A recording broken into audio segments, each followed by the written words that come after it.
Yeah. It says this is verse 12. This is Revelation 21:12. It says, and had a wall great and high, and had 12 gates, and at the gates 12 angels. Well, why didn't it just say 3 gates? Go ahead.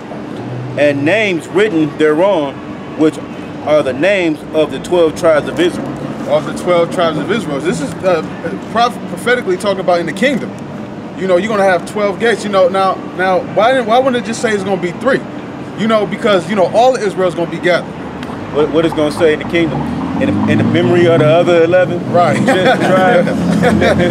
You know, that's what we got it up. No. Go ahead. Yeah. All right, you grab yours. Okay. This is Isaiah 11 and 12. That was good. I was gonna go there eventually. You want me to start up? I was just thinking about it in my mind.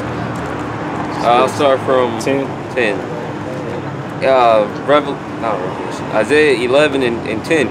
In that day there shall be a root of Jesse, which shall stand for an ensign of the people. To it shall the Gentiles seek, and his rest shall be glorious. Paul. Read it one more time for the brother. He wasn't. Isaiah 11 and 10. And in that day there shall be a root of Jesse, which shall stand for an ensign of the people. To it shall the Gentiles seek, and his rest shall be glorious. And it shall come to pass in that root of Jesse, which Yahushua, and the Gentiles shall seek it, which is all Israel, because all Israel was basically Gentiles at some point. And it shall come to pass in that day that the Lord Yahweh by Hashem Yahushua shall set his hand again the second time.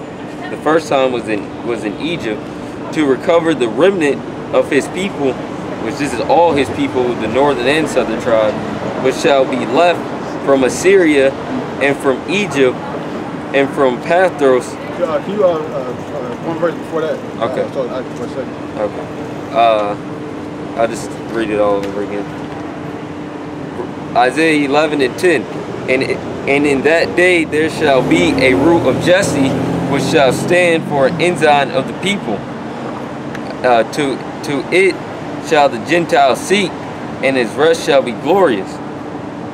And it shall come to pass in that day that the Lord Yahweh by Hashem Yahushua shall set his hand again the second time, to recover the remnant of his people, which shall be left from Assyria and from Egypt and from Pathros and from Cush and from Elam and from Shinar and from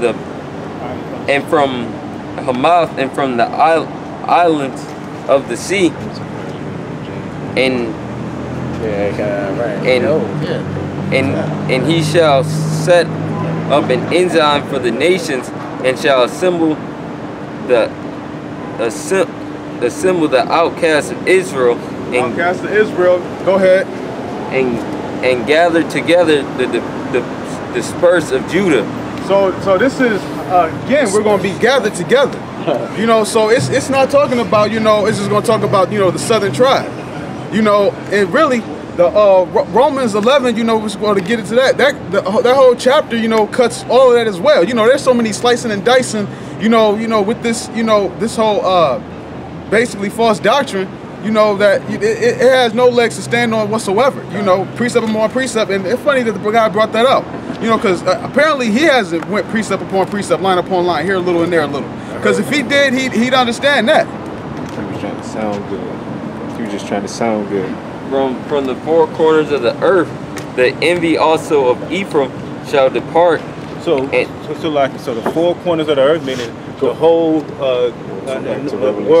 whole inhabited world. So Israelites, there's a heathen, there are Israelites around, somewhere around those heathen, because the Most High say He's gonna put us among the heathen, and we're not separated from them goddamn bastards. Because if Israel was separated we would, you know, it's far-fetched to even know that they could be, because like I said, the Most High said we're going to scatter them among the heathen, and every nation on this earth has heathen, and we don't have a nation of our own, so we're among the heathen in every nation.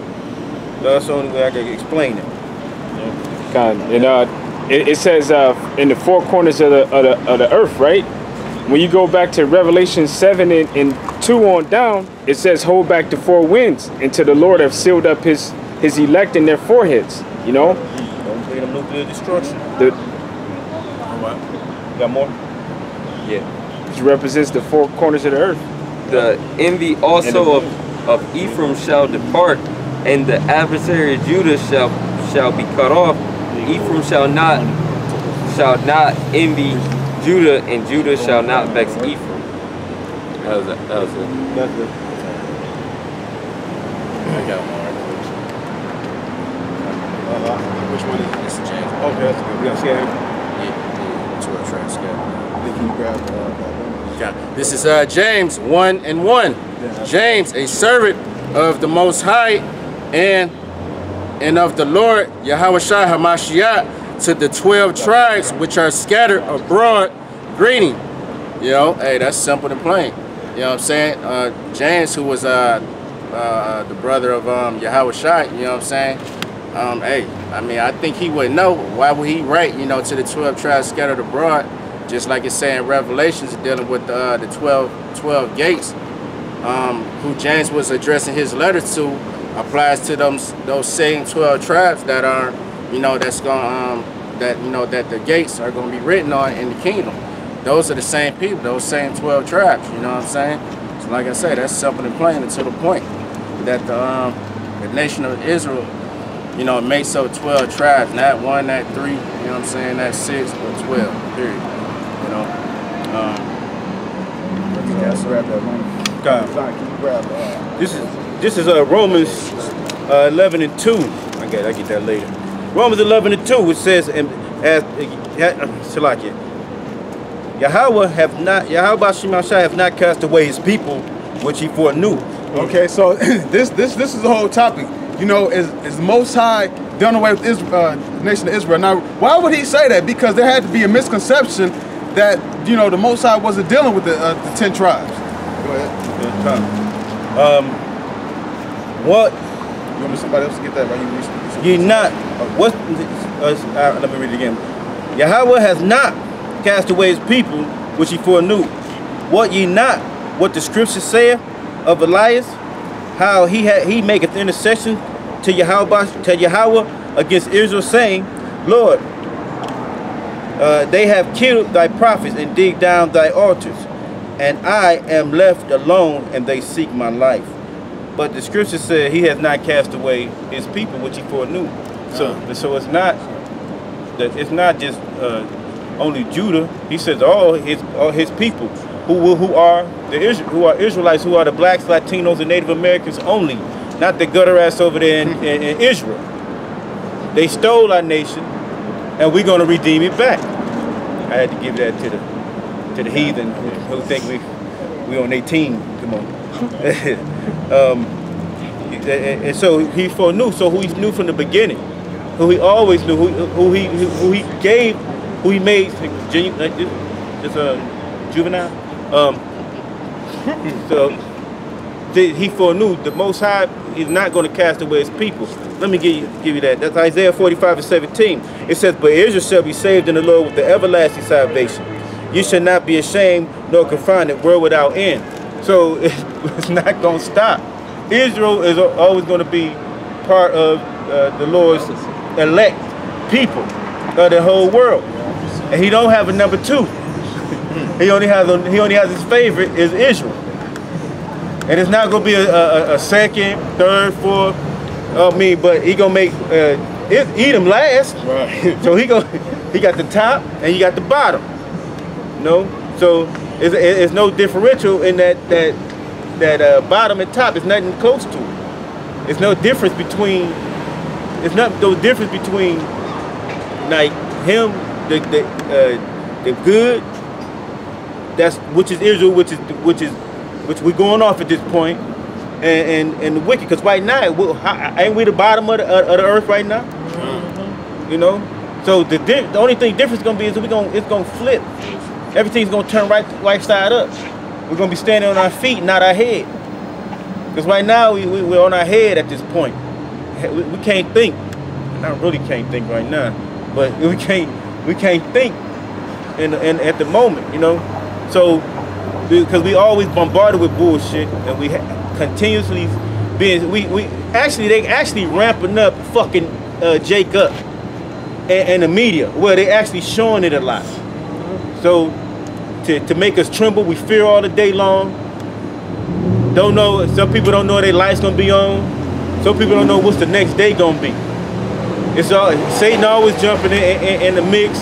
But look, man, these scriptures are real. And if you out there learning from other people out here and learning that Judah is the only tribe that's gonna make it, which sounds stupid in the first place. Because how is Israelite only Judah? Only Judah is gonna be set out of that whole bunch to be the elect. That's that what they call Isaiah 45:17. I just read that. Check this out. Just read it? Yes, Oh, okay, kind of. If Judah can be, if Israel can be cast off, because the Most High is not a liar, you know. So if he's bound to his word. So if he says that he's going to save the house of Israel, then he's going to save the house of Israel. That's it. But now I'm talking about if the Most High can just do away with Israel, say I'm not messing with y'all no more. He isn't bound to his promise. He can do away with the tribe of Judah. He can just change his mind, and be like, you know, fuck Judah. You know, I'm gonna start a whole nation with Moab. You can't say shit. Right. You can't do nothing. Yeah. You know, because right, the Most High is a man that he cannot lie. This is not against Judah. This is just we just trying to convey a message about Judah's not the only tribe that's gonna make it. Oh, it says 7,000 out of these tribes in Revelation 7. 12,000. I said 7. I keep saying in Revelation 7 is 12,000 out of each tribe. Like, you don't. it's a lock on that. Just keep on thinking that. 35. This, you got something, don't you? Yeah. Go ahead. This is Jeremiah chapter 23, verse 6. In his days Judah shall be saved, and Israel shall dwell safely. Read up one verse. Verse 5. Behold, the days come, saith the Most High Yahweh, that I will rise unto David a righteous branch, and a king shall reign and prosper, and shall execute judgment and justice in the earth. In his days Judah shall be saved, and Israel shall dwell safely. And this is his name whereby he shall be called, the Lord our righteousness. Therefore, behold, the days come, saith the Most High Yahweh. That's it. Oh, that's it? All right, Cause like you still all yours. No, I'm on my way. Okay. I can grab This one. is Obadiah 1:18. It says, let's go to 17. It says, but upon Mount Zion shall be deliverance, and there shall be holiness out of the house of Jacob. And the house of Jacob shall possess their possessions. And the house of Jacob shall be a fire, and the house of Joseph shall be a flame, and the house of Esau for stubble. So it just conveyed that the house of Joseph, which was who the head of the house of Joseph, which is Ephraim, it says to be a flame. So that's just representing the whole house. The other so-called Indian tribes, or the northern kingdom, and Jacob is representing the southern kingdom. And it said those going to be the ones that's going to basically tear up or destroy Esau, because Esau is going to be for stubble. It says, and they shall kindle in the fire and devour them, and there shall not be any remaining in the house of Esau, for the Lord has spoken it. So who's going to get together? Esau and Jacob. Because you notice Esau is all, now who's going to get together? Jacob going to go against Esau. Hey, we ain't eating, bro. And Jake's going to get their hands on Esau. And if you pay attention to how the Latinos and Negroes are always basically cool, that's because we won. We're the same people. Spirit bear witness. Yep. Because really it comes down to people like him, like him, and if anybody like, if you're really going to get, with this doctrine, you're really part of the elect, you're going to know the whole song. You're not going to fall for a stumbling block like that. The Most High, if put it like this, if you believe in that, you're not of the elect. That's simple as that. You think the Most High is going to, you know, have one of his elect out teaching that?